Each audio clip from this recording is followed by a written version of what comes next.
final chapter of The Haunting of Good Society, a spooky story that combines the drama and scandal and romance of Bridgerton with the ghosts and horror and trauma of Bly Manor. We are telling a story through the game of Good Society, a Jane Austen RPG by one of our sponsors, Storybrewers Roleplaying. They just sold out of their hardcover books, so congratulations to them, but definitely check out their website anyway if you think this game looks awesome and fun, because they do have PDF versions of their games. Another of our sponsors making this finale possible is Friday Afternoon Tea, a shop here in Seattle that makes evocative teas for thirsty nerds. But let's go ahead and introduce our Cluett Sisters, estranged child detectives who have reunited for one last case that seems to be getting out of hand. I am your eldest Cluett by a few minutes. I am Lysa Penrose, playing Henrietta Cluett, and it has been revealed the ghost of Agatha Locke as well. Hi, everybody. I'm Eugenio, DM Jazzy Hands, and I am playing technically the middle Cluett sister, Harriet, aka Hattie Cluett, who apparently, how did you describe her when we were chatting earlier? John Wick, but with a rosary. Yeah, I just imagine. Bam, vampires, bam, bam. Yeah, well, fingers crossed, that's how good she is. We'll see, I guess. Hi, I'm Friday, and I am playing Edwina Cluett, the youngest and most devious, and, let's face it, the most fun at a party of all the Cluett sisters. Okay, fair. Yeah. Just yeah, fact. I can't argue. And TK. I wanted to say something a little rude where you like the most fun at parties, and I was like, and yet the other two had so many men approach them. But I won't, because that would be, yeah, that would be inappropriate, especially for this time period. I am TK, and I am the chaperone, the facilitator for the finale of this story. Yeah. All right. Well, we are about to jump into our storytelling because we have so many questions to answer. I think the top one being, what ever happened at that house at the end of Claret Lane? 10 years ago, a dark secret broke this family apart. Stay tuned to find out.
TK, take it away. My goodness, sorry, I'm just looking at that list of outstanding questions. Incredible. We decided at the end of the last episode that we would begin with an event today. And this is where we find ourselves marching through the dark night and the pouring rain and the churning mud beneath our feet, as we approach the house at the end of Claret Lane, surrounded by a shrieking mob headed off by Lieutenant Levi Lockhart, who has begun to kick down the front door, brandishing a silver saber, a silver rapier, given to him by the sister of his lady love. Edwina, what did you do? I told him he needed to defend you. That's your betrothed. He took me at my word, I suppose. I may have gotten the soldiers a bit stirred up. I did what needed to be done. The wood splinters audibly, and even from the end of the street, you can see the mob begin to file in, to flood into this beautiful mansion. You can hear the crash of furniture through the windows. You can smell the pit and tar of their torches. You can see the embers rising as they begin to set curtains aflame. And suddenly, you can feel the chill of a cold breeze as this storm picks up. The rain begins to pellet into you, begins to beat into you like bullets. And then everything goes very dark and very quiet. The first scream comes when you reach the end of the drive. By the time you and Francis Pratt have reached the front door, there is nothing but bodies and blood and blackness. Will you enter the house at the end of Claret Lane? After you, Lieutenant. Lord Pratt? Lieutenant? Levi Lockhart, all right. Levi Lockhart bursts into the door. Sword held high. Is he still, he was in there, right? Oh, he's in there now. He's in there now. Okay, great. Fantastic. Yeah, if you want to throw Levi Lockhart into the thick of it, Levi Lockhart is be my guest. Levi Lockhart is on a mission. I'm gonna kill Levi that boy. I'm gonna kill that Disney prince. Oh, Lord. I think Francis Pratt follows, at least for now. Right. For my lady's honor. Sword aloft. Levi Lockhart charges into the room. Because Good Society is not a game meant to fight vampires with or have any manner of combat system. My bad. I will make an executive decision and permit resolve tokens to force an action. We'll take a very cinematic approach to it, and if you would like for something to happen, then you can use your resolve tokens. So that way, because resolve tokens exist to affect a chapter anyway. So excellent. I would love to use a resolve token to give Levi the absolute hero action sequence. I would love if you'll accept if Simon is Lord Cradock visible even at all. I don't believe that Simon Cradock is visible at all. Instead, the little that you all can see as these torches and candles are sort of guttering and sort of spitting sparks and flame in growing puddles of blood. You can see the small flash of movements as another woman in a white dress grips the head of some person from the village that you saw at the wedding and you can't quite remember the name of, and twists his chin to meet his shoulders, twists it to meet his spine, and then sets the palm of her hand on the back of his head and pushes him to the floor with an audible thud. Excellent. Lieutenant Levi Lockhart, sword held aloft. Madam, you forget yourself. Tackles the woman. Please. Holding the sword away from her. He can't harm a woman, but he must restrain her. Yeah, she begins to rake her claws against his body, and she shrieks, and as he twists and turns to sort of grapple her and restrain her, the group of you can see her face. This is a blonde woman with a heavy fringe. Her hair has come out of some manner of funerary updo, and you can see that it is not Carolyn. You have seen this likeness in a couple of the portraits. You recognize it as his first wife, Lena Whitewood. She snarls and bears a mouthful of fangs like a viper and sinks them deep into the flesh of his arm. Ah! I think Lord Pratt sees this, lets out a rather undignified little shriek, throws his sword in their general direction, and turns to bolt from the door. It's up to you how far he gets. Yeah, if you... What? Go ahead. I was going to say Henrietta had separated from Harriet and Edwina and had had a talk with herself, angrily stalking away from Harriet. I'm going to say she's realized that in her mind, or in Agatha's mind, the Count and Hattie are responsible for Carolyn's death. So she has just shown up at this house, and I feel like if Francis Pratt is like running, looking over his shoulder, he like runs right into Henrietta. How does Henrietta resolve that? I feel like Henrietta is like 100% Agatha behind the wheel right now. Okay. So she's... How does Agatha feel? Yeah.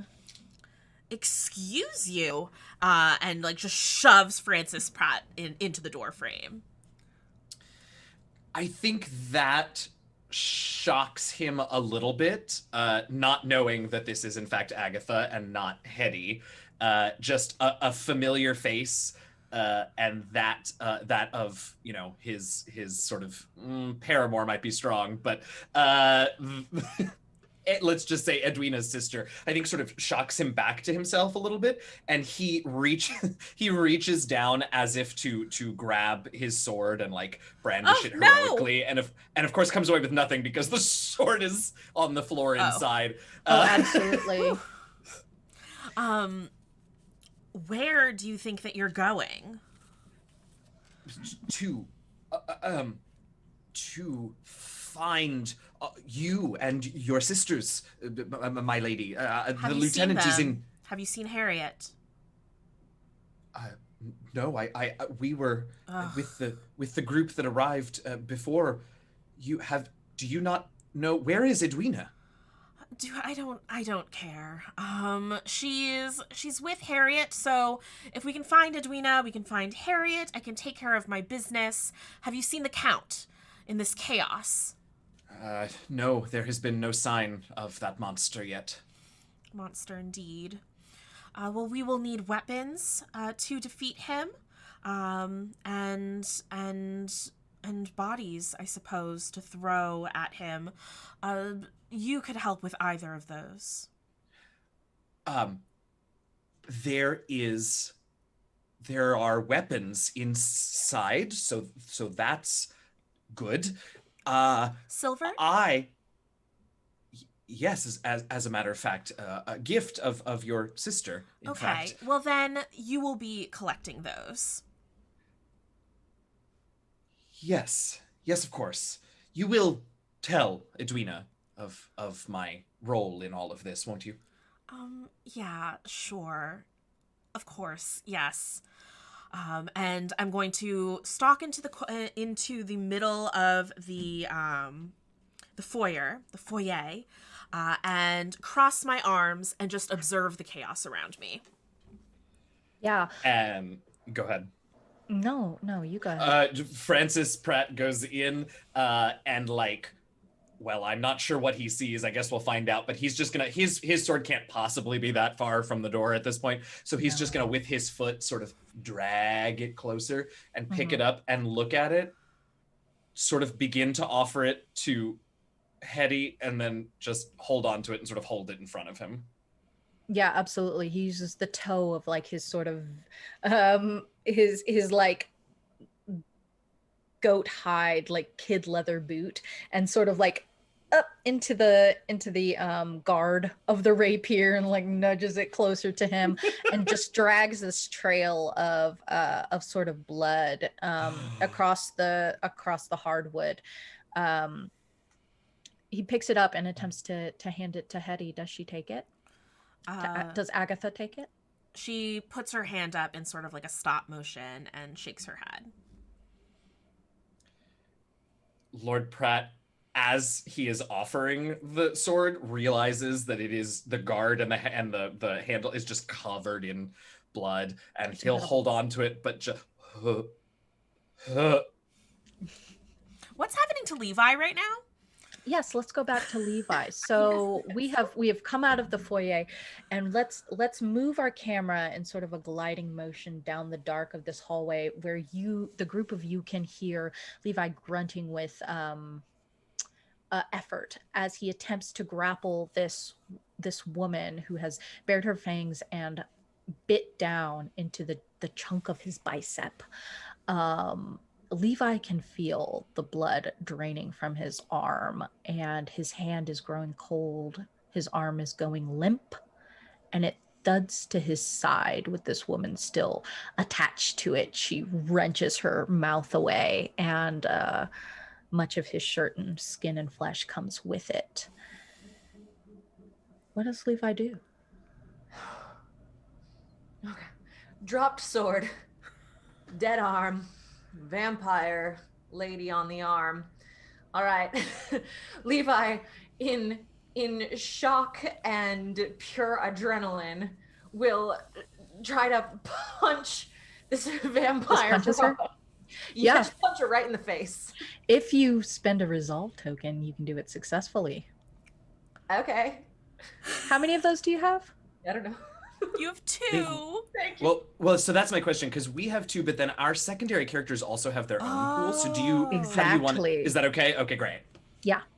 Cool. Okay, great. Well, I think that's It's a finale. There's no rules. Infinity. That's now 2 for Levi.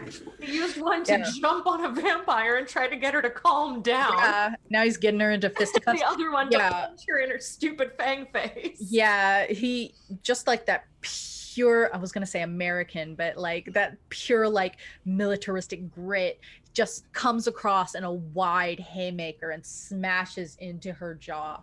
Anybody there could see those fangs dislocate and her jaw break against a silver engagement ring that he's wearing. He wears an engagement ring. More of a promise ring. It didn't come from me, so I don't know who it's from. I think himself one. Himself in a fit of romanticism, and just wears it and pretends it's from you. Yeah. Excellent. Dislocated jaw, fantastic. Adrenaline's still pumping. Can Levi successfully grab his sword and book it back toward the door? Yeah, I think that he is successfully sort of disarmed her, if not permanently, then at least to give him a split second of escape. Fantastic. Then in his military bro in arms programming, grab the sword and run out back into the main kind of action area where Pratt is standing. So that that is also where he would find Hetty. Where are Edwina and Hattie? Excellent question.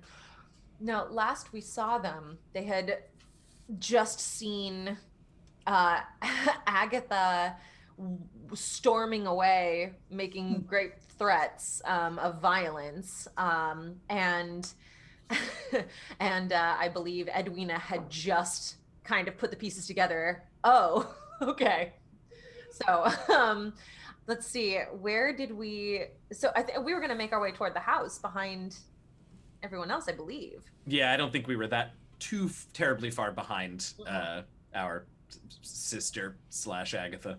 Then Levi entering the room of the foyer with his arm covered in blood and like sort of weakly holding the rapier that you would probably so he punched her with the so you would probably enter upon that scene with Hetty, Levi, and Pratt standing in the foyer, and the shrieking howls of pain from, we'll say that was the library. Yeah. Is there any sign? Well, no, let me rephrase that, because yes, there are signs. They're just not very nice signs. Do we see any other living townspeople anywhere in either of these, either the foyer or, through the door in the living room or whatever? Can we see anyone else around? Is your lantern still lit? Yes. Wait, who? I took it after Agatha got upset. So yes, I think it is. It's not flashing, but it's still just lit, yeah. Then yes, you can see Okay. It's terrible here. Oof. It is a very beautiful house that is otherwise painted in red wine. Mm. And I think the worst part of it is that you've seen this before. You've seen this house. You've seen this chaos. You've seen this evil.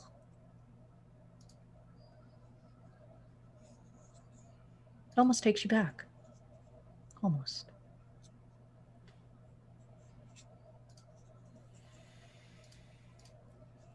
You cannot see any living souls here. I think Hattie takes it in, grabs the rosary, says a brief requiem prayer for the dead, and is I've forgotten her name, the first wife. Lena. Lena. Is she still there? So you are in the foyer. Let's say that there's like a rectangular room. Off to the side, there's the doorway, the doorless archway into the library, which is where she was attacking everyone. On this other side, you have the kitchen leading into a pantry and a ballroom. And then you have in front of you a stairway leading up to the second level where Moira's room was. Where you are currently, Lena is not. Okay. But you can hear her howling in pain in the other room. Carolyn? I'm going to run towards the sound. Yeah. I would like to... Oh, she's going to be so mad. But if I will offer you a resolve token, Hetty, to grab you and stop you and say that is not Carolyn. I will accept that resolve token. And she just sort of started like walking off, and you grab her arm and she turns and she looks at where your arm has clasped around hers. And then she looks up at you directly in your eyes. I warned you to stay away from me. Agatha, right now we have bigger problems than that between you and I. I agree. The Count first, then you. The Count first, and then me. But it could be Carolyn. You don't know. You didn't see what happened to her. Even if it was Carolyn, even if Carolyn is still with us here, she would be far behind us, no?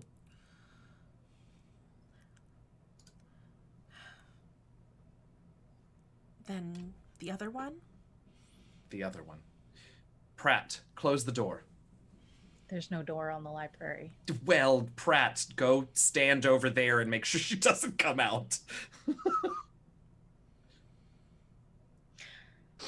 When Pratt does approach the doorway of the library, however hesitantly, and looks inside, there is no one in there. The room is empty, my ladies. Edwina has been analyzing everything, putting the pieces together, sorting and filing in her mental cabinet, and now has to spring into action. The time for being passive is gone. Pratt, Lockhart, with me. We're going to use our most intimidating voice. We're going to use our most powerful, leader of the underworld charisma. Girl boss Edwina. Yes. Is done waiting. I'm going to command the men by last name with all my authority to follow me into the kitchen. Okay. Yeah, Pratt will go with you for sure. You're here now, so he's we haven't quite passed the point of no return, so he's gonna save some face, at least for now. Oh, Edwina, that one, and I point at Pratt, picked up a sword he dropped. I promise. Good. Pratt he's like, well, that's what I asked her to do. It's like, technically. Really should have been more specific. Excellent. So both my boys have their swords. I'll take them through the kitchen. We know that the ballroom is where things have gone down in the past, and I still have the power to put these two men in action with the appropriate weapons between my sisters and myself and the threat, should it still be in there or be in there again. All right. So Levi and Pratt follow you through the parlor into the kitchen, where it begins to branch off into the ballroom. And we'll get to you in just a moment, because as the three of you leave, a figure has appeared at the top of the stairs. A halo of red curls and a beautiful long white nightgown, as Moira sets her hand upon the banister and says, Hattie, I didn't know you'd be coming. Yes, Moira dear. Of course we're here. How are you, Moira? I'm very well now, thank you.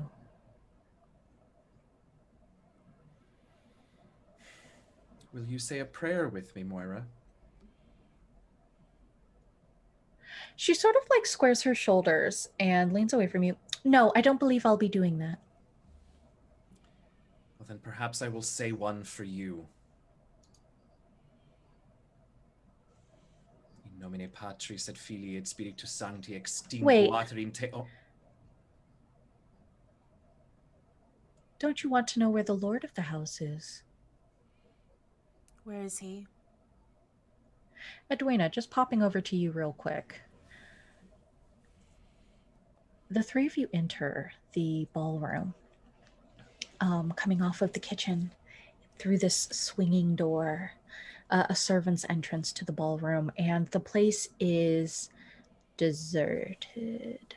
But you can see these sort of, unlike the rest of the place, where you can imagine when you walked in, this entire building was a beautiful renovation of the house that you had seen in the past, but this one puts you right back to 9 years old. This one puts you right back to an empty ballroom with floorboards curling with dust and age, a scent of mildew and something protein heavy. Something red as red wine, something like copper on the tongue when you breathe in, and the motes of light and the tiny particles of dust that dance through the air with every step. You can see these silhouettes of furniture with sheets covered over them, stained red as the morning sun. And you know that when you pull away those sheets, just like when you were 9 years old, that it won't be furniture underneath.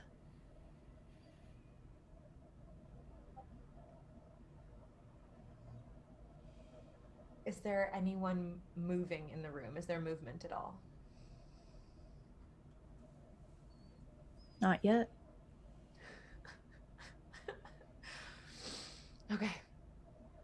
Edwina has spent every day of every year since she was 9 years old learning not to feel anything, just so that she would never have to feel like that again. And now that she's back in this place, She's starting to feel a little crackle in the shell, a little gunk in the resolve.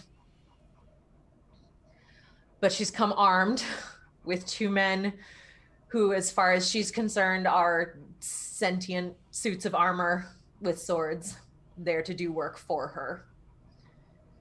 So she doesn't have to feel as helpless as she did when she was 9 years old. All right. Pratt, Lockhart, be ready. I've been here before. You've never seen anything like what you're about to see. And I need you to swear to me that you'll stand by me. You've come this far. You can't leave me now.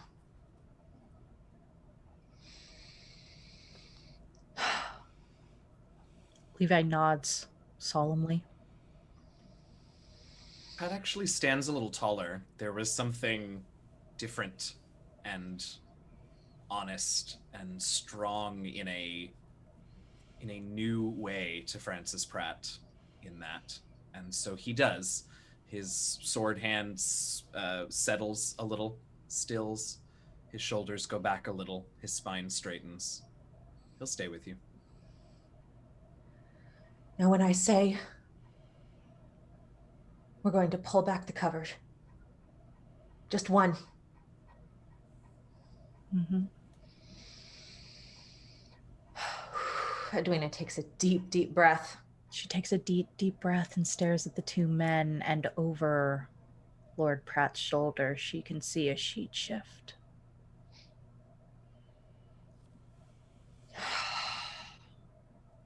That one, now. Pratt will spin and grab the sheet. He'll grab the sheet, he pulls it, he bunches it between his fingers, he whips it up dramatically, a matador about to sink gored. his blade directly into whatever it is lurking under that sheet, the Mediterranean dark curls, the chiseled jaw, the olive skin. Lord Cluett finds his death at the end of Francis Pratt's rapier. Moira looks at the two of you and says, "Wait, don't you want to know where my husband is?" I start walking up the stairs towards Moira. Where is he? I suppose you would have found out much sooner. This would have been a much longer game without the group of you coming back. This is a game to you. Of course it is. I was winning, but who wants to play a game where there's no risk involved? Agatha rushes forward and grabs Moira by the shoulders. You knew, didn't you? You were her nurse. You knew what he was doing to Carolyn.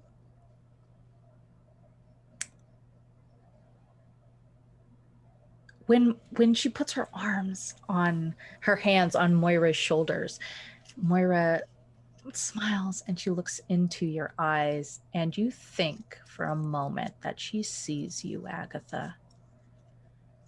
And her eyes flash this sort of knowing silver, and she smiles and she says, "The best thing about a widower is how wealthy they get. Once over, twice over. It's all I need. I was her nurse." She leans forward. "I was her executioner." Agatha is going to push Moira's body, or attempt to push Moira's body over the railing. Where is he? Moira is like a steel spring, and when Agatha pushes her, her back bends flawlessly around the railing, and she just hangs her head over the side with her hair like a waterfall of blood and laughs the most melodious, harmonic laughter.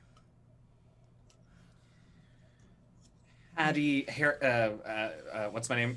Harriet is going to, not having rushed up the stairs with Henrietta. This is all. There's a lot. So I didn't follow, but seeing Moira sort of bent over the banister there, laughing, something about that laugh snaps me out of it, and I want to rush forward, and if I need to, if there's a sideboard or something to climb onto or whatever it is, but get up so that I can reach Moira's head and face, and I want to take my rosary and wrap it around Moira's neck and just pray as hard as I can, back and forth between a last rite requiem and an exorcism. Yeah, for sure. And remember, y'all got resolve tokens too. I will allow Agatha to also have resolve tokens. She doesn't have to use Hetty's. Okay. Yeah. Yeah, you pull that rosary around her neck and she screams and it rattles the windows in the ballroom as Edwina watches her father's lifeless form sink to the floor and this hole of ash begin to blossom out from his chest. The rest of the room starts to shift as all of these white sheets sort of puddle towards the floor. You can see the form of people that you have known in this town for some time. People that have been wealthy landowners and homeowners in this town. And the final one that rises is this sort of waxy figure of a man whose wedding you only just attended.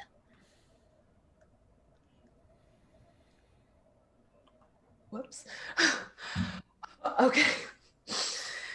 All right. And how are Pratt and Lockhart handling themselves? Edwina, I can tell you, is absolutely senseless. She was not expecting it to be her father under there. She had not prepared for that. Edwina thought she had stopped feeling anything at all, but seeing Daddy at the end of a sword that she had commanded herself has just completely undone her. Edwina is a gibbering mess on the floor with Daddy's body. Yeah. You hold his head close to your chest and his blood begins to pool out against your shirt, and then suddenly you are stained with the ashes left over from his form collapsing around the sword. Francis Pratt, what are your thoughts? There is a moment of exultant triumph in that thrust and feeling it slide home inside his foe that is then immediately replaced by shock and horror when he recognizes what has happened, when he realizes that Edwina has recognized what has happened. And then just as quickly he goes through those two emotions and then immediately just steel stands next to Edwina, rapier clumsily but solidly held, waiting for someone to try to attack. Yeah, we're going to swing away from you as Lieutenant Levi and Francis Pratt begin their sort of dance, this almost waltz of taking down one foe after another to defend Edwina as she mourns her father, and go back to Agatha as she attacks her daughter's killer on the stairwell. Agatha is screaming, wailing these more animalistic screams as she shakes Moira, bashing her into the banister over and over. And then suddenly, abruptly, the wailing stops and a younger voice comes out of Hetty's mouth. Moira, when? Moira takes this moment of this like strength slackening on her shoulders to kick as hard as she can, to kick Hetty away from her, does she do it? Yes. She stands as much as she can, ripping at the rosary, and finally the scar of these beads has formed, has blistered up against her neck, and she bends her back 100% forward, and she looks at you and squares her shoulders. When you left me here,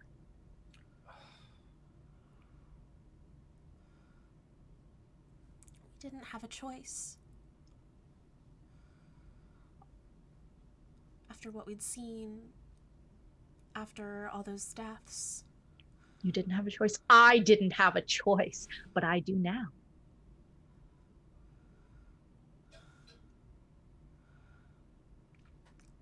How? How did you become this? How did you?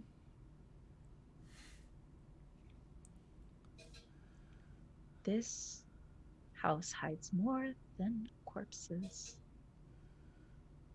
What are a few more?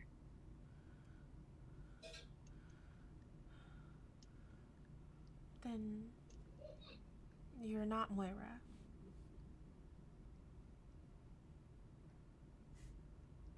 Moira's dead. She crouches and she bares her fangs and claws and prepares to charge you. Hetty is going to push herself up and stride towards Moira, fangs bared and all, and kind of cut Moira's face in her hands. And she's hoping that Moira being dead is a bluff. She knows what it's like to be repressed in your own body. And she's going to try to reach Moira. I'll spend a resolve token if that's something I can do here. Yeah, for sure. She's going to hold Moira's face and just say, "We were just children, all of us. You and Harriet and Edwina and me, even though we joked. And we couldn't control what happened to us or what happened after. You can stop this."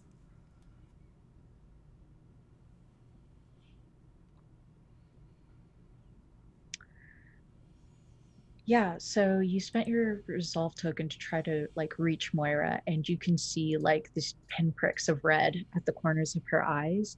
They roll down her cheeks and stain her face a sort of scarlet.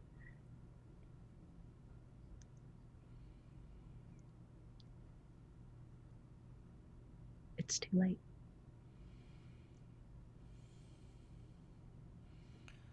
It's too late for all of them. Agatha is going to take back over now.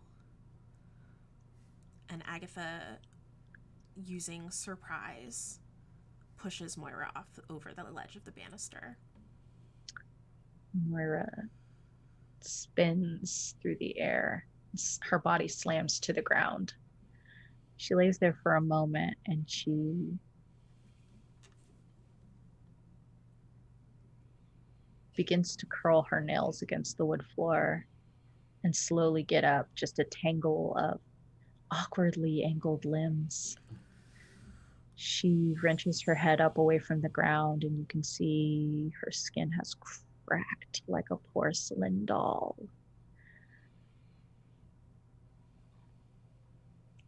I should have expected this. It makes sense. You three always ruined everything. But I got you good. I got this whole town. No matter what happens tonight, you'll remember it was me who did this to you.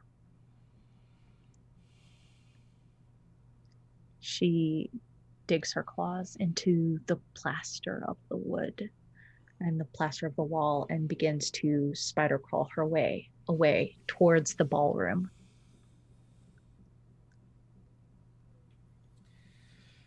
Hattie is going to run up the stairs now to Hetty and just check her over. First of all, make sure she's relatively physically uninjured. Get off of me. Seems that you're fine. If your sister hadn't taken over for sentimental reasons, we could have vanquished her by now. Wasn't Moira, was it? I don't think so. Just like it wasn't Carolyn, Agatha. Carolyn was a victim. Moira is something else. A monster. And yet there are greater monsters than she in this house tonight. That is what we hunt. Oh, don't be so dramatic. And she's gonna walk past Harriet and start stomping down the stairs.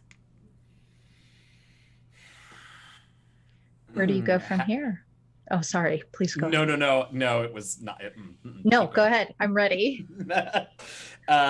It was as Hetty leaves, Hattie just takes one deep breath and says, "I'm dramatic.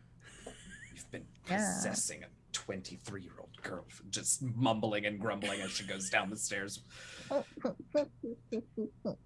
Yeah. Where do you go from here? Where do we go from here? Are we gonna get copy straight? Never mind. Well, Come for me, Joss Hetty, Whedon. Agatha. Yeah, right. I'll follow Hetty, so. I'll wait at the bottom of the stairs because I know I'm not equipped to deal with a vampire. But I was just trying to prove a point. And then at the bottom of the stairs, once Harriet joins me, do you have what you need to get rid of whatever she is? I'm going to check my pocket where I had the leaves of Silver Flash and make sure that they're still there and dry and ready. And just nod. Can we hear any of what's going on in the ballroom? Oh, for sure. You can. Okay. But I would venture to say that it did not alarm you at first because it was what you expected to hear. Totally. So, yeah, then Hattie will just say, indeed. And it sounds like Edwina and her gentleman may be in need of some assistance. Very well. Yeah. When the two of you enter the ballroom, having gone through this parlor and kitchen and the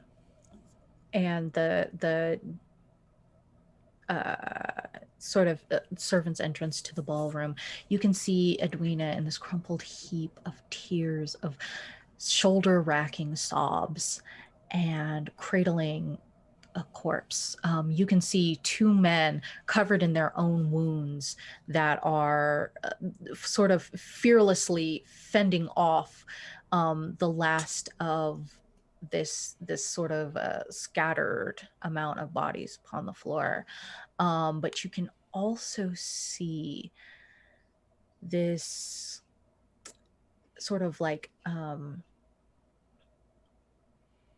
a sort of like antechamber sort of stairwell that begins to go even further to what you know is the room beneath the ballroom.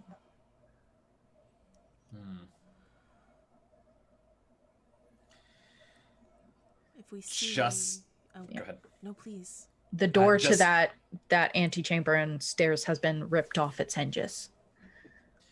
Just like I did with Hetty, I go over to check on Edwina. Physically, obviously she's upset, but our dad got ashed, right? So I don't know that. How is there a corpse would I recognize, or is it?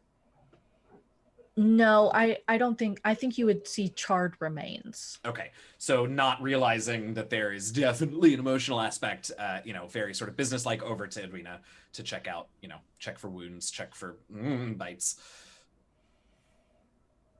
And Edwina will lift her tear-stained, snot-drip face covered in ash and blood to her sister, and she's moved through in these few minutes, she's moved through every emotion that she has refused to feel for the last 10 years, and she's She's felt all of it all at once.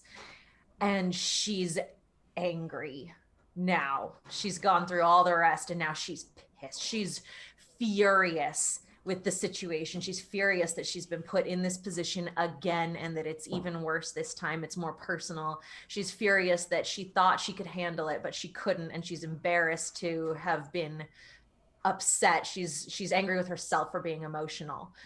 So Edwina will shove past her sister and take the sword out of Lockhart's hand and say to the room, "This ends now. We've been here before. We're not letting them win again." And start heading toward the basement.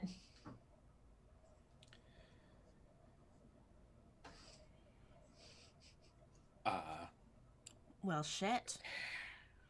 So she's going whether you follow her or not. I guess we should follow. Harriet, what do we need to end this? Moira and any others that he has turned, they are a simple enough matter. I have some silver remaining. We can burn it and burn them. I don't believe the master of this house will be quite so simple. I will need time.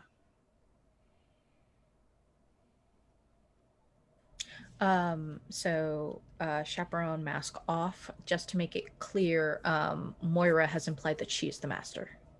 Oh, I'm so sorry. No, and you're fine. Simon's body was one of the ones that Lockhart and Pratt were facing. Yeah. Right? It's just so much better. So So good. Okay, so going back then, I believe that that Craddock, and I guess I didn't see Craddock because he's not here anymore. Those underling creatures, should there be more, are easy enough. Moira will be more troublesome. I will need time with her. I don't know if there's some sort of, if it's staking her through the heart or splashing holy water on her or whatever it is, but I would like to end her, even if it means I have to pass on.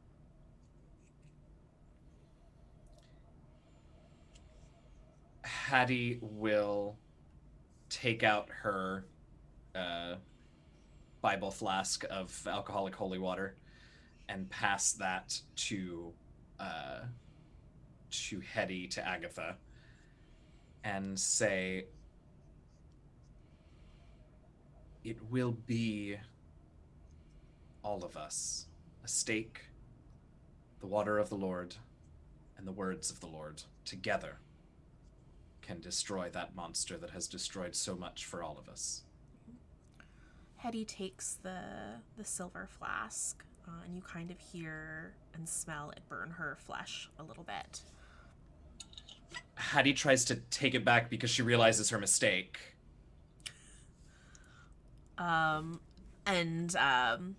Hetty refuses. She's like, no, I'm a part of this. I will take a moment to say that Levi rips part of that useless sleeve off from where his hand is hanging dead and wraps it around Hetty's hand, protect her from the silver. Hetty just sort of notices that he's here, or Agatha just sort of notices that he's here and gives him a sort of oh wow, weird that you're here too sort of look. Yeah. It's kind of weird you're still here since you don't have a sword and can't be of any use to us, so... But also, I love that Levi has no way of understanding what is going on or why her hand is burning. He's just like, he's just like, oh, you have a silver allergy. Yeah. I love it. And then he promptly passes out from blood loss. Bless him. He did good. He did good. Just does his best. All right. Is there any furniture, sheet covered or otherwise, in this room? Yeah, sure. Fuck it. It's an alley. So let's.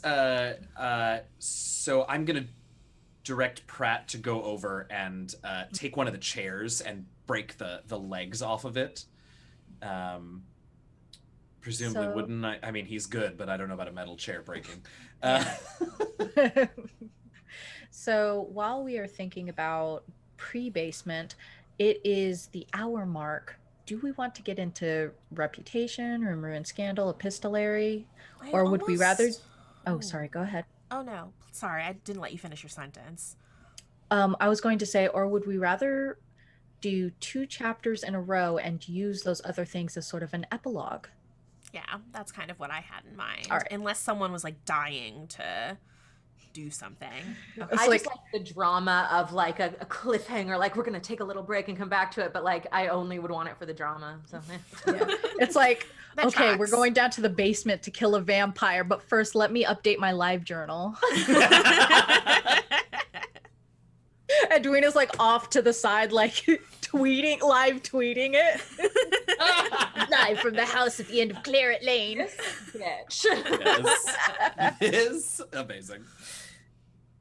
All right. So I assume Francis Pratt begins to break off like chair legs and table legs. Essentially, rapiers are not slashing weapons, so No. sort of just like angle breaks it so that there is at least a pointy end. Right. And I think Hattie actually only asks him for one to give to Edwina, because he has his sword. Hetty has her job with the Bible juice, and I have my prayers and what's left of my poor rosary. Oh yeah, and like Francis gives you a look that's sort of like, what if you miss? Okay, not my problem. Right. And I think Francis would also make a sort of like set the silver sword down and make like a show of like putting Lieutenant Lockhart's arm around his neck and carrying him out of the house. So Great. you're fucking welcome, chat. I can't believe. Oh man, we handed Carries him. carries over to this show too. Can't kill him. Can't kill a single NPC. Can't kill a single PC. Never. Hope y'all are fucking happy. Yes. Too bad he was bit by a vampire. Anyway. I was gonna say, we got some resolve tokens yet. We can use them against ourselves. Oh yeah. Incredible. Now I put like a timer on it where I'm like, you use them or I will. That's right. That's right. Yeah, those are chaos tokens now, baby. Yes. All right, so are you ready to go down into the basement? The basement, yes. Yeah. The stairs creak exactly as you knew they would as you descend into the dark and the damp. The chill of the air undisturbed by man or monster for over a decade. The air is heavy here, and it weighs on your chest like stone. It's almost claustrophobic, even though this is open air, and the 3 of you could stand with your arms out even as adults and not touch the wall. And yet it feels as though you are trapped in a stone tomb. It is claustrophobic down here. It is a casket of stone and these sad, sad memories of 3 children quietly climbing down the stairs. 10 years ago, the 3 of you climbed down these stairs and you saw a figure hunched over a desk, frantically sewing, dragging needle through flesh in the flickering candlelight, and you held your breath in the hopes that he would not hear you. And as you ducked behind old furniture and barrels and wine caskets and kegs in this old house at the end of Cluett, of the Claret Lane,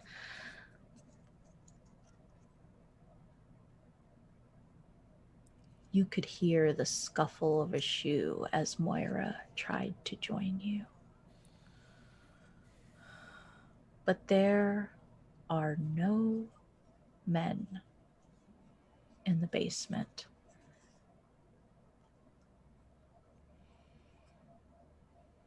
Only the shade of what was.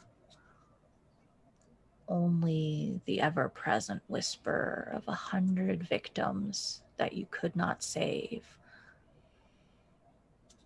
Only the flicker of light as someone perhaps Agatha once knew passes through stone, through the basement, and back through stone again. You can see the wisps of the past, these memories. They turn their heads silently to you as you walk among them. Perhaps it is because you are in the presence of a spirit yourself that you can see these forlorn faces that decorate the basement like some sort of macabre trophies that the killer himself could not even appreciate. But they sorrowfully stare at you, and they solemnly watch as you go further and further into the dark end where stone meets floor and the shadows grow long, and a woman with a broken face cowers as another woman with blonde hair attempts to rearrange the flesh on her skull, perhaps try to make her pretty again, as pretty as she was on her wedding day and as pretty as she was when you left her in the basement.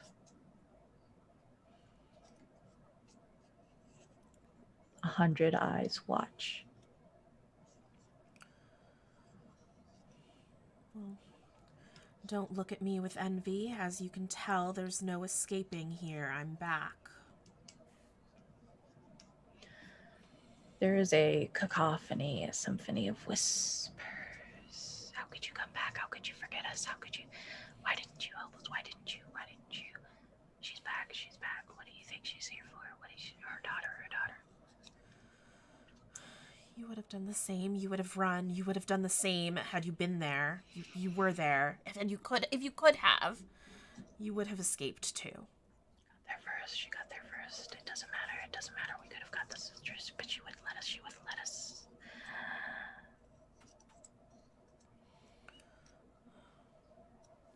No. We press on. All for nothing. All for nothing. Look where it brought her. Back to the grave. Back to the grave.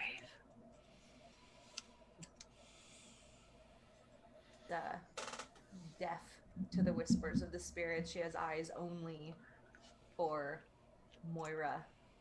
She understands now that she sees her in the flesh with the broken face. She understands what's happened. And yeah, she won't lunge ahead. She's not her usual impulsive self in this moment. She recognizes that they have to be more cautious than that. She'll stick with her sisters, but one foot in front of the other. Not strong enough. They're not strong enough. It'll eat. Need. It'll eat. After encouraging my sisters to go on, Hattie just sort of settles into a steady, whispered roll of prayers as we move forward, trying her best not to look to the sides, not to acknowledge the spirits, because they, more than the ballroom, more even than Moira, these spirits remind her of what we failed to do and what we ran from and what we obviously cannot escape. Girls all grown up. Do you still have the scar? Do you still have it? Hattie moves her hand to her jawline where a scar used to be and traces the smooth, unblemished skin, and her prayers get just a little louder. Not the same, they're not the same. Look at them, blood on her hands, blood on her hands. Do you think he'll forgive you? What do you think will happen when he gets out?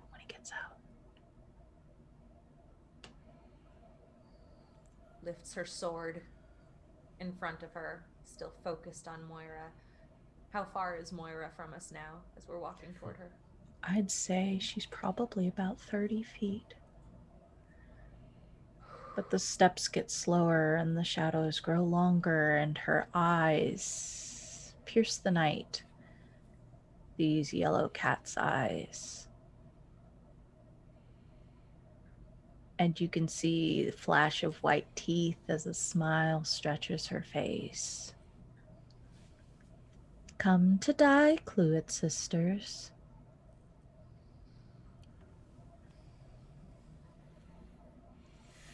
Been there, done that. She stands, and this white gown puddles around her. Her hair is beginning to hang a little limp, stained with the blood that was running stagnant in her body. It is already coagulated and plastered it to her face. A large red crease in a porcelain doll. She smiles. She says, "It means a lot to me that it's me that's doing it.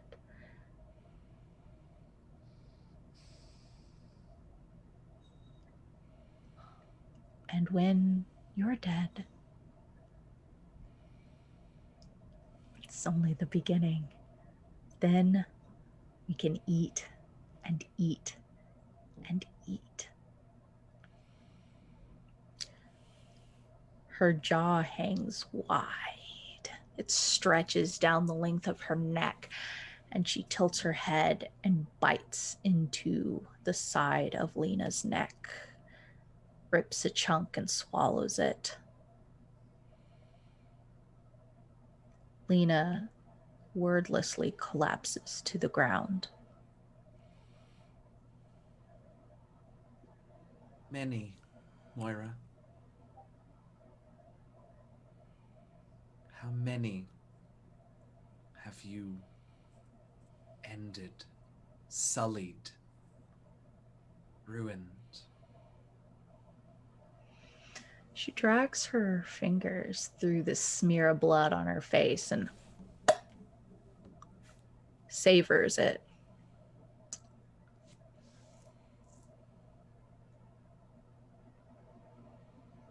It doesn't matter.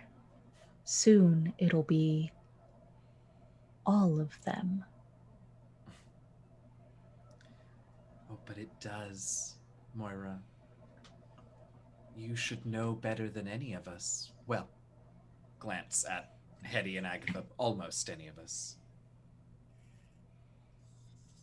It isn't really an end, is it? And we don't really go, do we? Do you feel them? Yours and all the others. Do you hear them, Moira?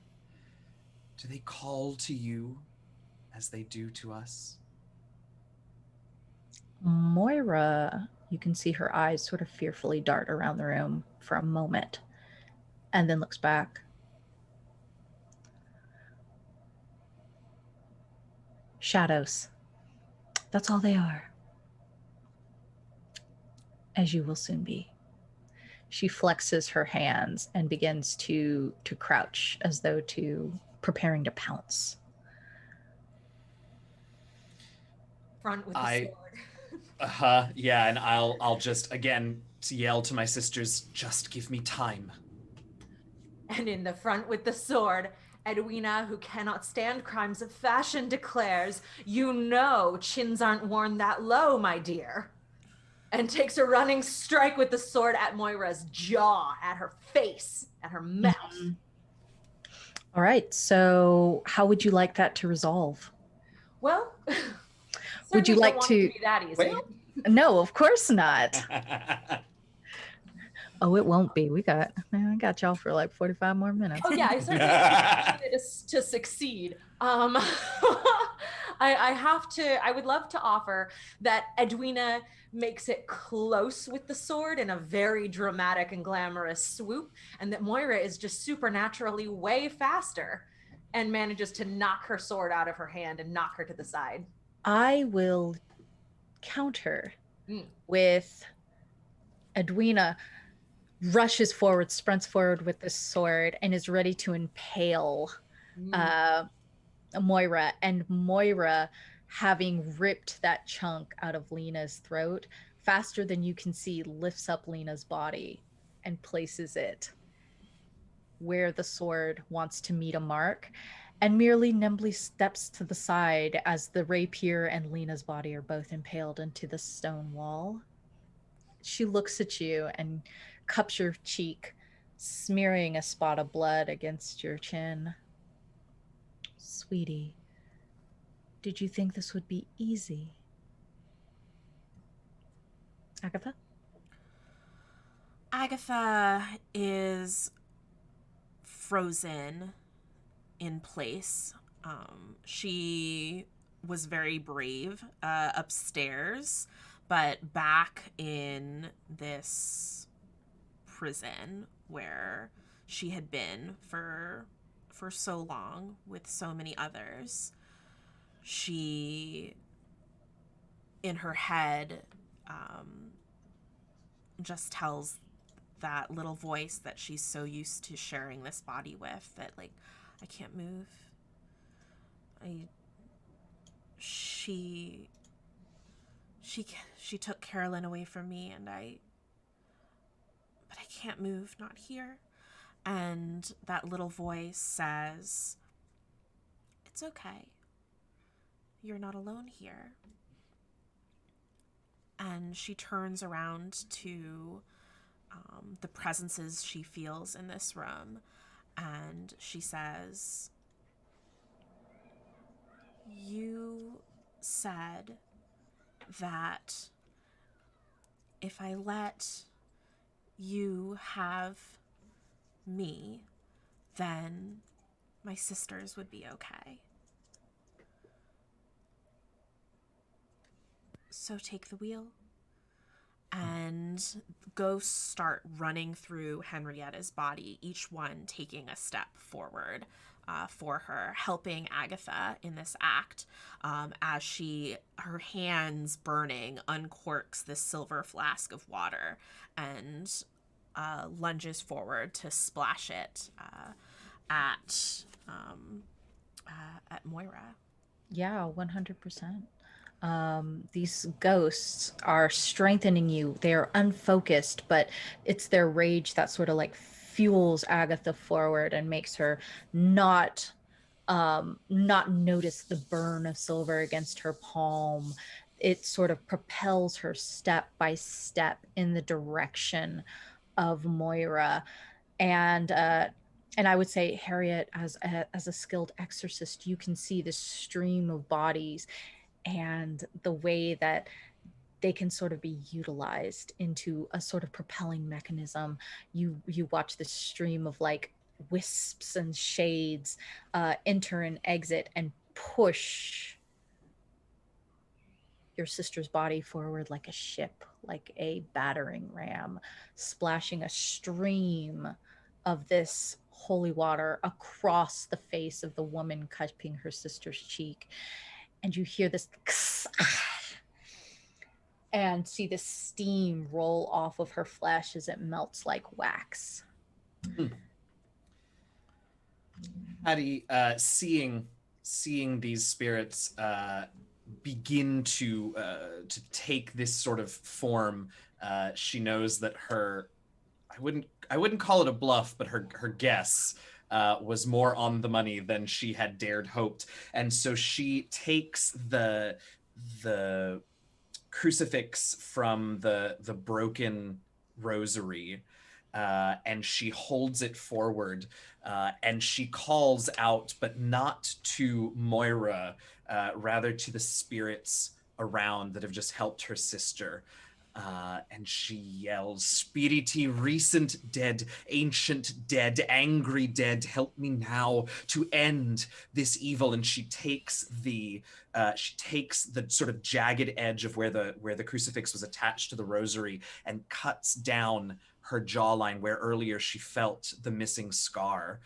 She cuts down and allows the crucifix to be covered in her blood and says, "From my pain, from my blood, take strength, avenge your deaths, and your souls shall find the peace they so long have sought. In nomine Patri et Filii et Spiritus Sancti," and she just repeats it over and over as I spend my last resolve token to hopefully give these spirits, these ghosts, enough of a form to hold on to the writhing Moira so that the three of us can finish what needs to be done. Yes, but as this holy water splashed against her face just before you began your ritual, she screamed in this sort of like guttural howl of pain and smashed her face and jaw into the neck of Edwina. Yeah. A spurt of blood crashes against the stone wall, and she tosses her to the ground. That is when these writhing ghosts, given physical form, begin to latch onto her, grabbing arms, chest, hair, bearing her back, fusing back into the wall and holding her in place. I will run over to Edwina and assess the damage, but not for anything other than, does Edwina have the strength to use that chair leg, that stake? Is Edwina conscious? I would say that her attack on you was purely reflexive. Excellent. And thus was nowhere close to a killing blow. Fantastic. So then I do still have my silver sword. It's in someone else's body currently, but it's like right there. And Hattie, you have the chair leg from Pratt, right? Yeah, so have I'll them both at hand. Yeah, and I'll give you the chair leg and say where the monster's heart would be. Excellent. Okay. And Edwina has lost any sense of overwhelming feelings. They're gone again. She put them away in her well-armored cupboard.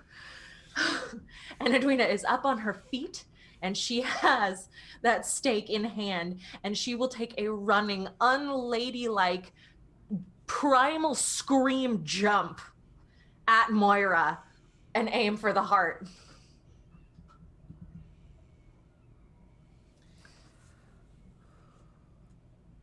Seeing that, yeah. Oh, go ahead. Hetty is guiding this stream of ghosts, acting as sort of this a medium or a portal for them to be made real and be made realized. And you can see the form of Moira thrashing and writhing, contorting against this stone wall, completely open to attack. Kill your childhood. Leave it dead in the basement.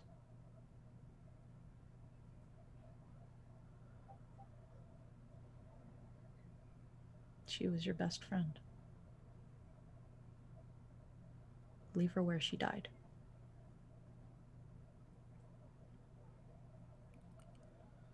Stone splinters against her rib.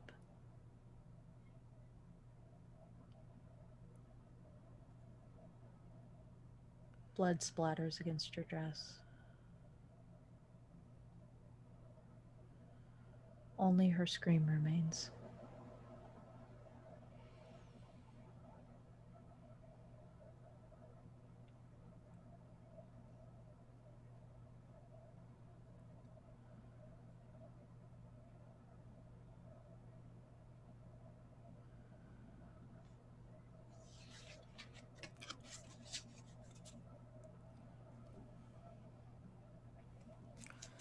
Tell me about it. Whew.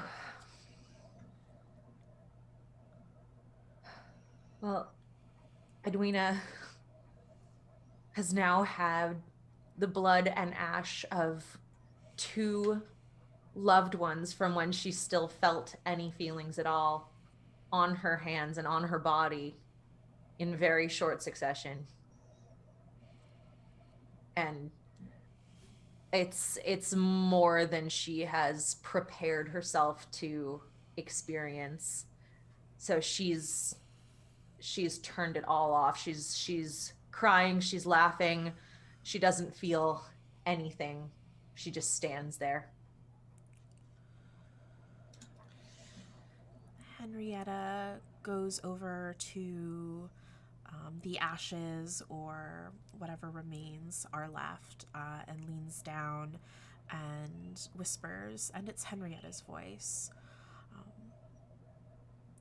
I thought of you as a sister.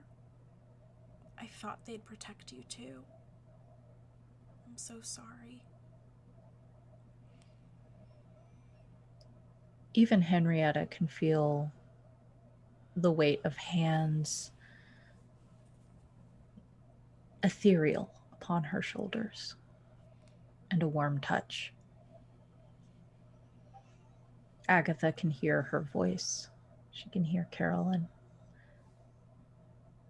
Come home.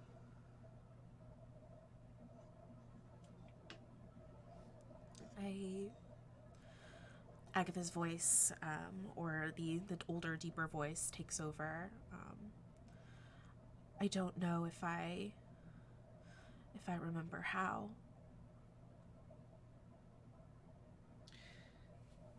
Hattie has gone over to Edwina and taken what little holy water there may be, soaked it in a ripped bit of her habit, and pressed it against Edwina's wound, and sort of put her hand there and just said to keep it on, keep the pressure. And here's I don't know if I know how, and walks over to Agatha and says, I can guide you. I think I'm ready now.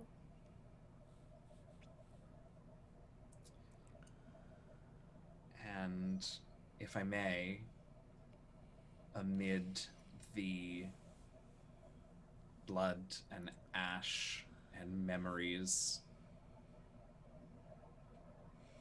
Hattie will perform last rites and say a requiem for Agatha. Do you have a personal object? I believe we do. Hattie, do you have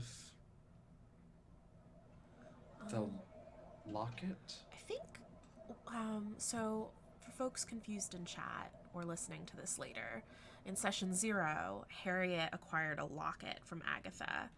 I'm going to say she gave the locket to you very early on, maybe knowing that this moment might come eventually. Yeah. So as I begin the last rites, as I anoint your forehead, I just take the locket and sort of drape it over your neck, and I say, hold on to this. Remember her. Remember yourself. And be at peace.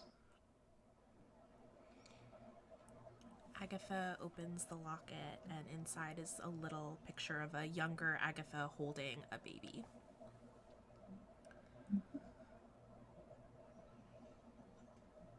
There is no flash of light. There's no tunnel. There's no angelic choir or melodic chiming, just a deep inhalation and an exhalation of silver motes as Agatha ascends.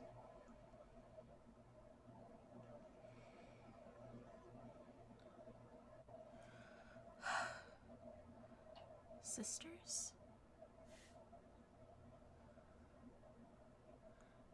And Hetty? Henrietta is just going to grab Edwina and Harriet and hug them. Group hug. Yeah, and with that, Edwina breaks down into tears. Yeah, The physical touchstone of her sisters. for sure. And it is the only sound in the basement now. If we are okay with it, I would like for the camera to sort of go black on that scene, sort of fade to black. And if we want, we can get into epilogues and what's going on now. So do we want to do reputation, rumor and scandal, epistolary, and then do upkeep with monologue and some light I like role play? that. Yeah. Even though I guess reputation and rumors and scandal phases don't have any consequences, I think they're a fun way to explore an epilogue anyway. For sure. Yeah. Okay, so does anyone feel like they've gained a positive or negative reputation tag? For what it's worth, I mean, I think I did what my profession wants me to do. So sure. I mean, I don't know. How about a devout positive tag at this point? I think so. Yeah, that makes a lot of sense. Hold on, I'm bringing up my background sheet.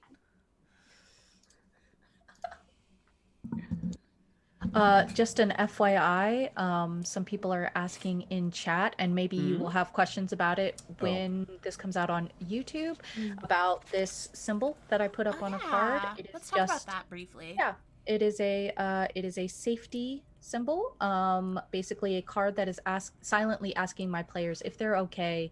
We got into some like very like horror elements and some issues where one of the players was attacked and possibly put in danger, things like that. And I just wanted to make sure that everyone was okay with things that were going on. We got into kind of some heavy emotional elements as well. So I just want to make sure that everyone's doing okay. Yeah. Much appreciated. Yeah, of course. I think personally it's important in any game, but especially in horror where a lot of the issue of like consent for violence and things like that might become a thing that comes up. So I just want to make sure that everybody's doing fine.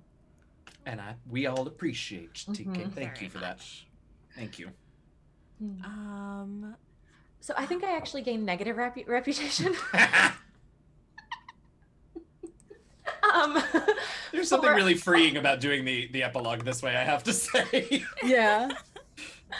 For acting in an uncouth, low class, or vulgar manner.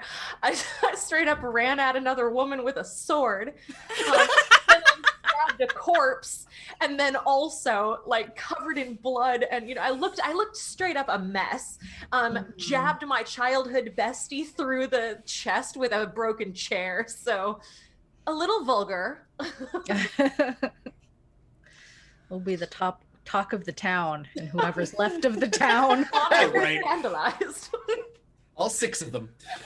Yeah. We know 2 of them lived, so it's probably fine. Right. Yeah. Madam Black was nowhere near here, so she's fine. She wasn't She's like, man, Father Cyrus wasn't here. It was just like, That's right. jeez. I'm going to say that my character is reformed, and just because I no longer have a ghost in me. Yeah. So I'll just give myself a positive reformed. Post-ghost. Post-ghost. This is nice because it's kind of an emotional wind down as well. Yeah. Shall we move on to rumors and scandals? Ooh, yeah. Okay. So rumors and scandals. I would like to request just like for personal thing, like because this is an epilogue, that any new rumors that come up like within a substantial time period after the end of like the story, as Okay. opposed to like that night. Sure. I'm sure that night there were a lot of rumors. Oh my gosh. Okay, so we're gonna fade rumors that we were involved in the crimes we investigated, and that Mr. and Mrs. Cluett have abandoned their daughters. I think that makes sense because unfortunately our parents, it seems, had perished, and we were involved in the same things with the same house again. Count Simon murdered his former brides is no longer being spread. That he was a supernatural being also fades, as does Hetty and Lockhart are scandalously close. Edwina has a patron of ill repute, and Madame Black is a witch. So those are all fading. Also, Edwina also is a witch. So we can either, well, I guess if we're focusing on the future, do we want to each create a rumor? This is sort of part of our epilogues. Yeah, I think so. The gossip in the ton after these, like, down the road. Yeah. I love I love that. Who wants to start us off? I'll start because I actually think this might be a rumor that Hattie, if she doesn't start it herself, I think she would encourage it for reasons, which is that what actually happened that night was that there was a terrible monster of a murderer in the town, and that Lieutenant Lockhart and Lord Pratt saved the day. Oh. Because I think Hattie doesn't, well, first of all, certainly doesn't want the actual truth getting out about what was down there, but also doesn't really want the attention on her or her sisters anymore. It's been 10 years, and I think she is done with that here in Honeyfield in some ways. Lockhart and Pratt saved the day. Friday, what is a rumor you would like to start? I would like to start the rumor that there may be romance afoot between Edwina and Pratt. Oh. The blush of young love. Edwina and Pratt, Kissing.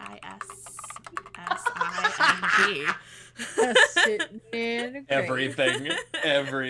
Oh my gosh, in chat they're like, but what about Enoch? Oh, bless him. Edwina Enoch has grew at this grown. point. Yeah. We have some mysteries. Yeah, we're so invested in like a dude we saw for 5 seconds. Okay, but Edwina thought about him for 10 years. It's really funny because you had just sent him that very direct letter. Yeah. So maybe that's like finally he's like, oh, Edwina's into me? Okay. And now it's too late. Aw. He's sending yellow roses. He's not showing up. He's not wielding the family sword. Psh, Enoch who? Bye, boy. What is a rumor I want to start? TK, you can start a rumor too. Oh, I'd love to start a rumor. I would love to start a rumor.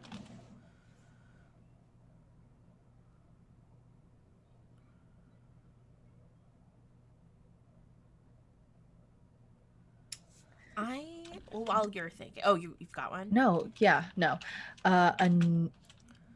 A new buyer Oh, no.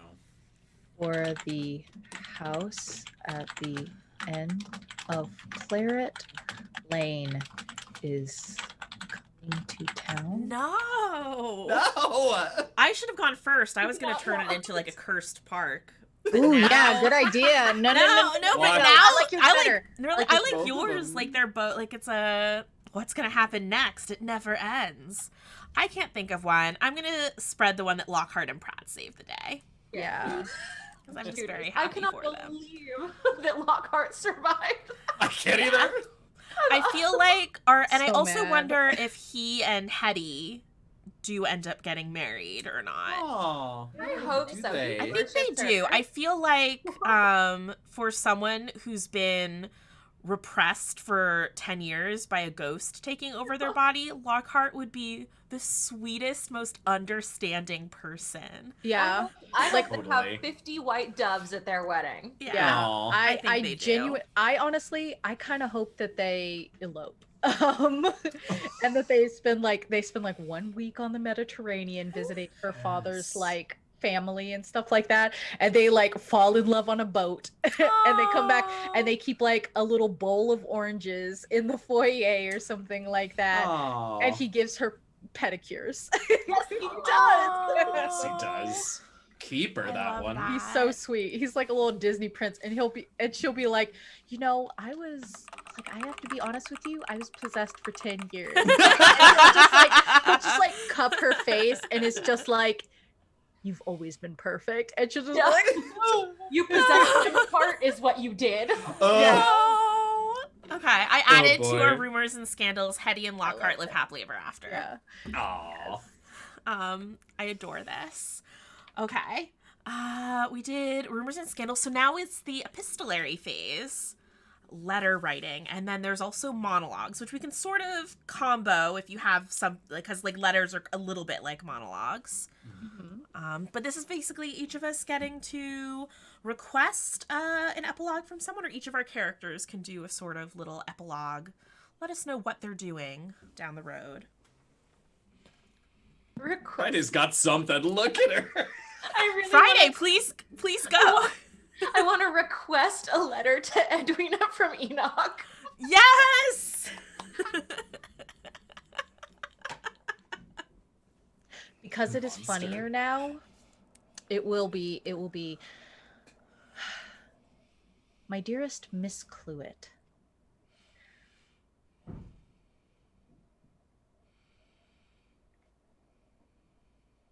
I must admit that your letter caught me quite by surprise.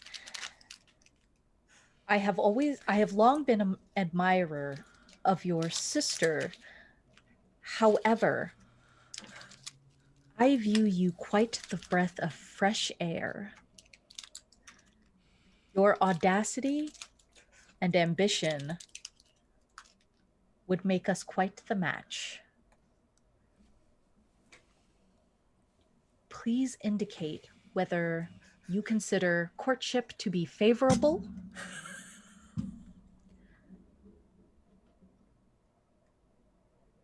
Don't tell your sister. Heart CO. What a loser. Check yes or no. I love the idea that like now that Edwina can have him, she's just like, Whatever. Ew. I used to like your sister, but now I think you're hot now that you're ruthless, and I know it. Yeah. Like, no. I heard you killed a man and you threatened me real good in the last letter. Step on my neck. Check yes or no. Step on my neck. YN.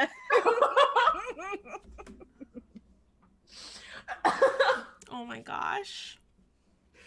Oh my goodness. Yeah, that's the letter you get from Enoch. Can I, since we're comboing letters and monologue stuff, can I use my monologue token for a light roleplay scene with Edwina and our cousin? Because they were supposed to meet up in a few days. Yeah, we're Yes. If supposed you want meet up. to. If you Like want to. some stuff happened. Yeah. I don't, do they even meet up? Edwina does What? go to sorry. I'm Please saying go did we ahead. meet up? Because he's in prison, but he sent me he didn't say he was gonna meet me. He sent me a letter No. saying be at this rendezvous point at this time. Mm-hmm. He's in prison, so I'm very intrigued about that as well. Yeah, for sure. You show up at the rendezvous point just off of an old pier that used to be connected back when Honeyfield had a larger trading community with ships. This pier has been derelict for some time, and you you go there. You you go to this pier and you see that there is a figure in a very trim coat, and a riding gown, like a sort of riding jacket and gown. And she is sort of anxiously, she's got a riding crop that she is sort of slapping against her open palm every once in a while as she paces back and forth waiting for you. Clack, clack, clack. Edwina will sound out a little subtle whoop, whoop, whoop signal. She turns on her heel, very matter of fact, chin imperiously high. She looks at you with her hair, a sort of nest of brown glossy curls, wrinkles her nose. She's got a sort of almost Vulcan face, very pointed features, high cheekbones. She arches an eyebrow. What is your name?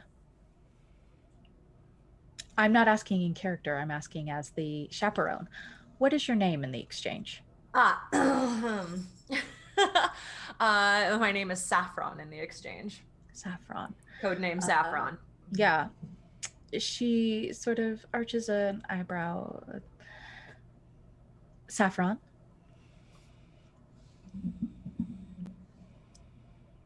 Depends on who's asking. She puts forward a gloved hand, a sort of leather gloved hand. It is black. And does a sort of a professional curtsy. She says, "Hello, yes. I'm Sage. A mutual friend of ours has indicated that I should meet with you. We have a very interesting case."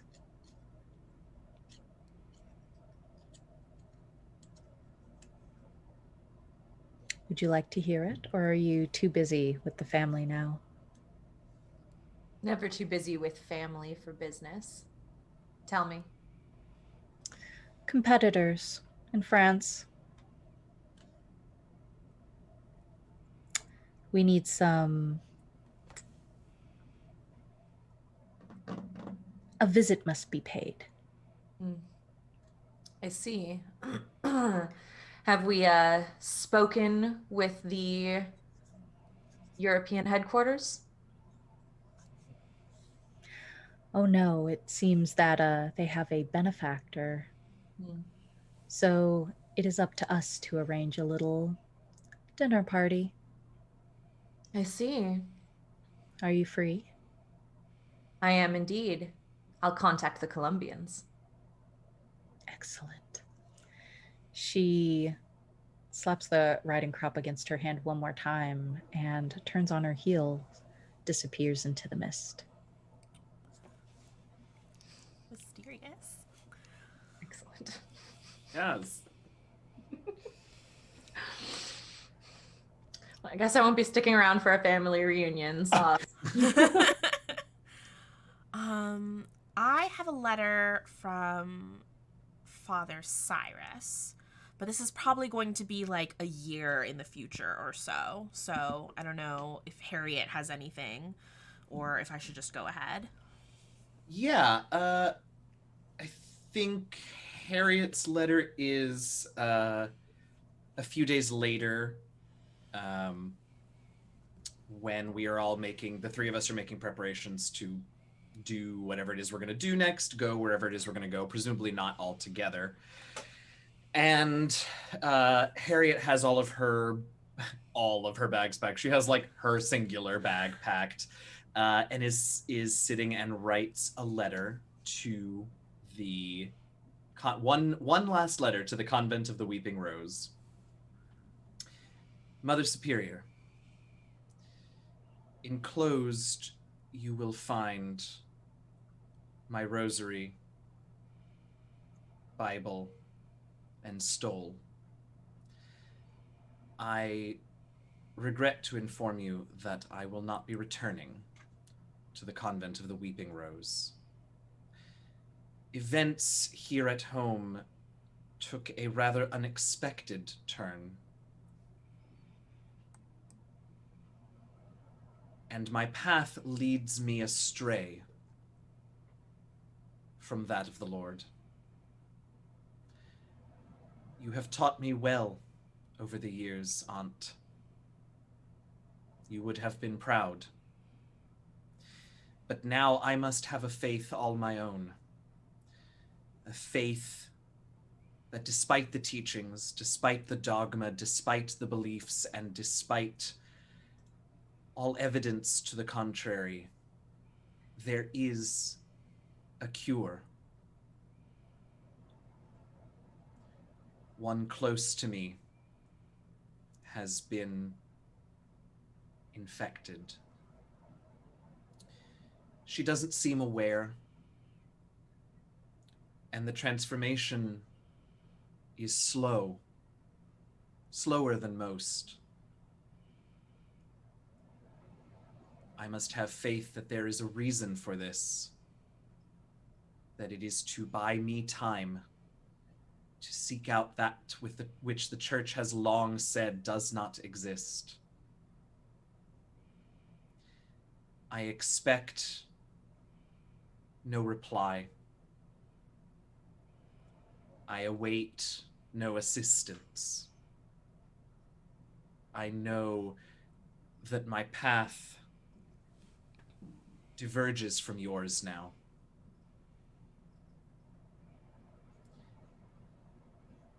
I expect that we may never meet again, but know this, Aunt. You have changed many lives, and though we never spoke of it, it meant much to me. Enclosed also is a small memento of your brother. His loss is keenly felt. Yours in faith. And sister is scratched out. Harriet Cluett.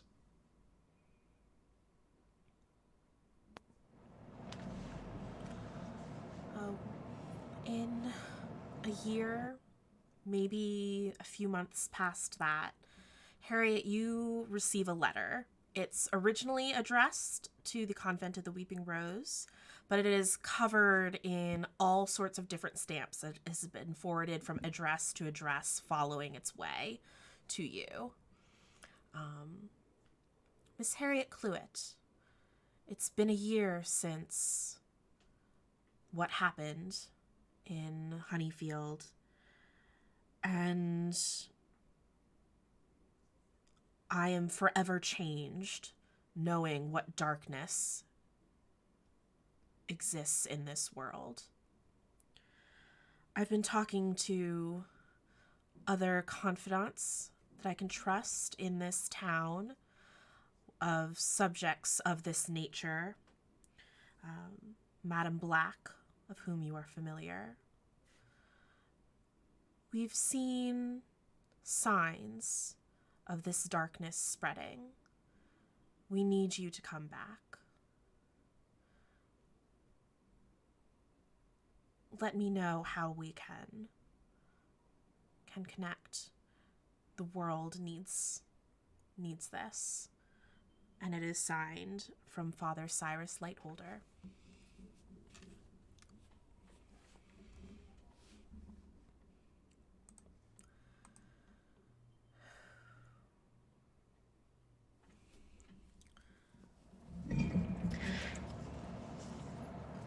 I would also like a monologue.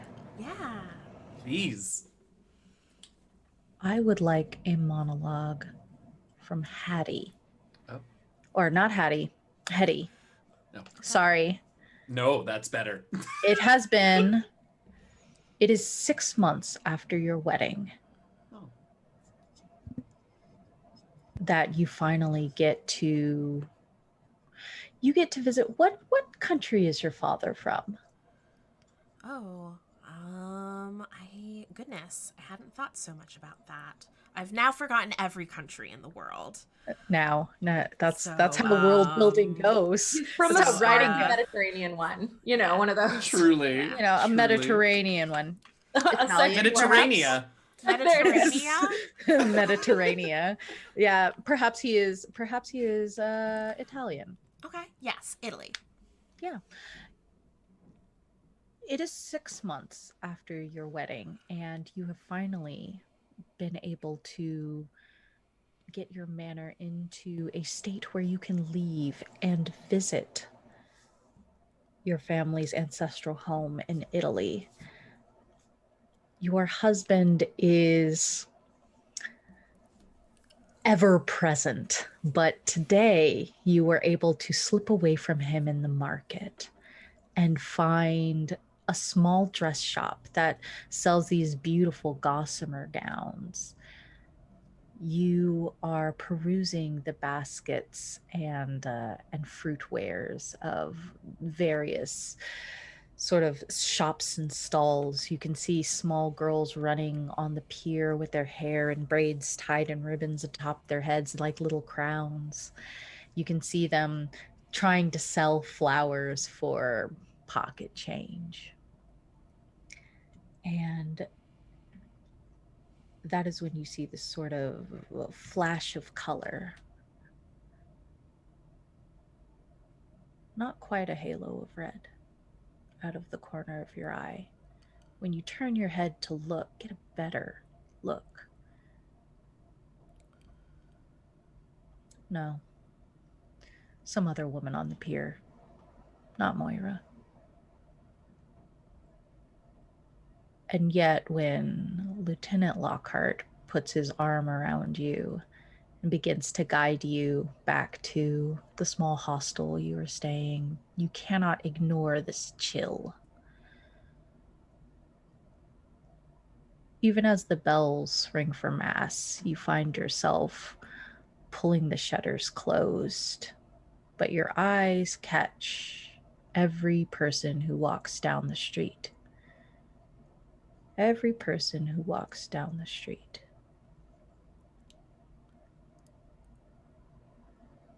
When you climb into bed and you finally snuff the lamp, the light lingers in a far corner.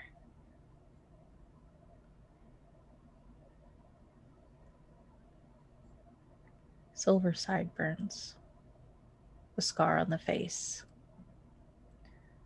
Father Cyrus gives a small silent wave, motions you to come outside. What? That's it.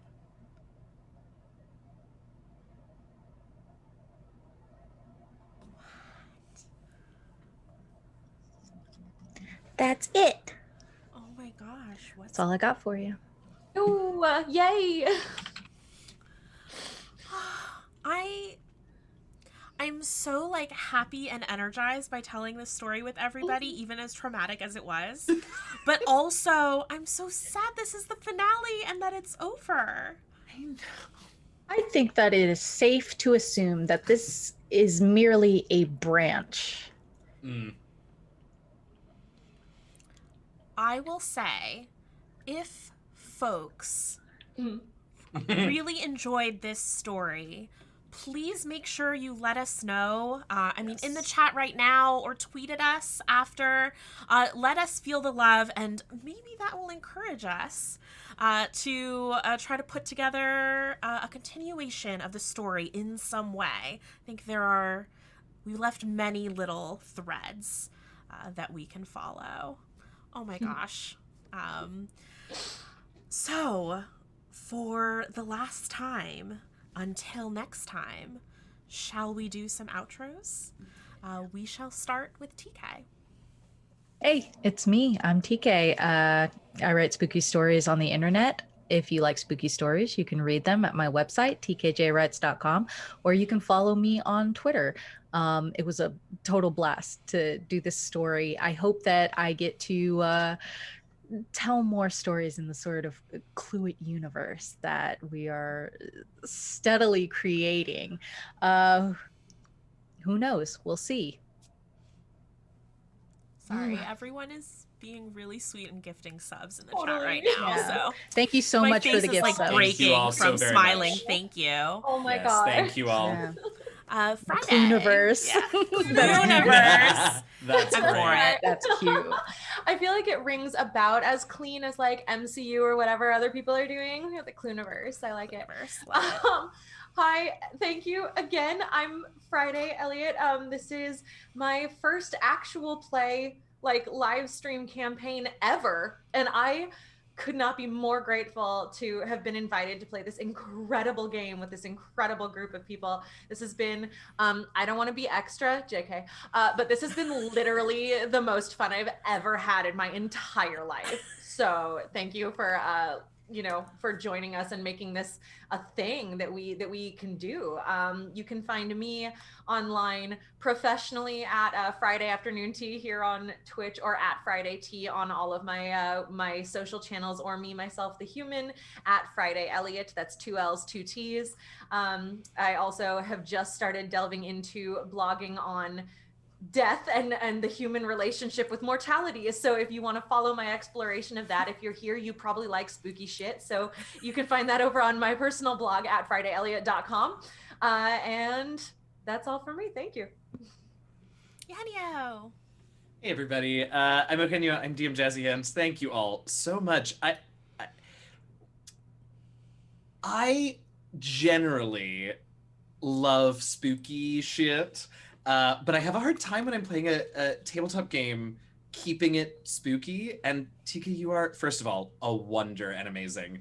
But also, like, this was truly the first time that, like, we had our laughs, we had our giggles, but like, what an amazing showcase of like how you really can stay serious and still have a ton of fun and amazingness. So thank you all for we're all always learning, right? So like that's really exciting for me. Thank you. Follow me on the Twitters. I'm at DM Jazzy Hands. I stream, I play tabletop games, I play video games, I write stuff occasionally. One day maybe I'll be an actor again on stage. Hopefully that's a thing in the future. But most the next upcoming thing for me, I'm really excited. This Sunday is my debut as a rival of Waterdeep. So if y'all are into tabletop stuff, come hang out on Sunday at 1 p.m. Eastern, 10 a.m. Pacific for the premiere of season 9 of Rivals of Waterdeep, where I will be premiering my tiefling boy Kent. I'm very excited. Yeah, so 1 p.m. Eastern, 10 a.m. Pacific at twitch.tv/Rivals of Waterdeep. And then follow me on Twitter for all the other stuff I do. But thank you all so much. Yes.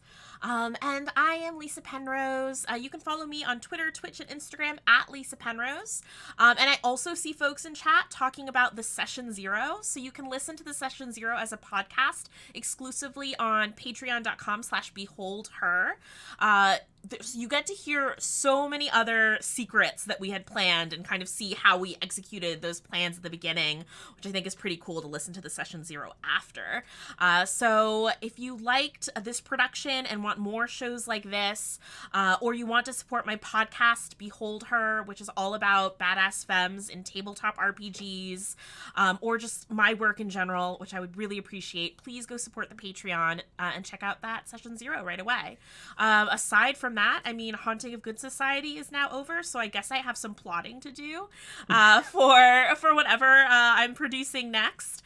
I appreciate all of you for being on this cast. That was amazing. TK, amazing storytelling. Everybody in chat for supporting us every week, both on the live show and the YouTube VODs and the podcast. Thank you. And then huge thanks to Friday Afternoon Tea for sponsoring the show, and also Storybrewers Roleplaying for sponsoring the show, but also creating this wonderful game, Good Society, that we got to play. So go to their website, check it out. If you want to get some Good Society shenanigans going yourself. And I guess I just want to keep rambling so that it doesn't end, but it has to end eventually. Thank you, everybody. Oh, Lysa. Yes? A thing to say about Good Society. Oh, yeah, please. BT dubs. They have expansion packs that they released a little while ago, including expansion packs specifically designed for doing magic in their system. Expansion packs for doing Yes. like sword play and fencing and dueling type things. Expansion packs for upstairs, downstairs, Downton Abbey type intrigue. Expansion packs specifically for the Fey courts. Which I want to play that so bad. I'm going to be putting together a game of that. You better believe it this summer. We're going to get our summer court situation on. Anyway, absolutely go and check out all the other expansion packs that they've added for Good Society. They're sold out of the base version, I know right now, but they're going to do a restock. So just keep your eye on that and look at all the expansions if you want to get ideas for all the amazing things that you can do outside of the classic kind of Regency Jane era, Jane, tropes that we are expecting here. So that's a cool thing to do. Yeah, absolutely. Like, even with the base game, as you could see from what we did here, you can totally stretch the genre, but they're adding in all those expansions is even better. Folks in chat, like, freaking out over the Downton Abbey. I think that's such a fun idea for your side characters to be in that theme. And with that, I hope everyone, until the next time we see you, perhaps, has fun playing their Good Society games. And have a lovely weekend, everybody. I hope y'all smooch a vampire. Mwah.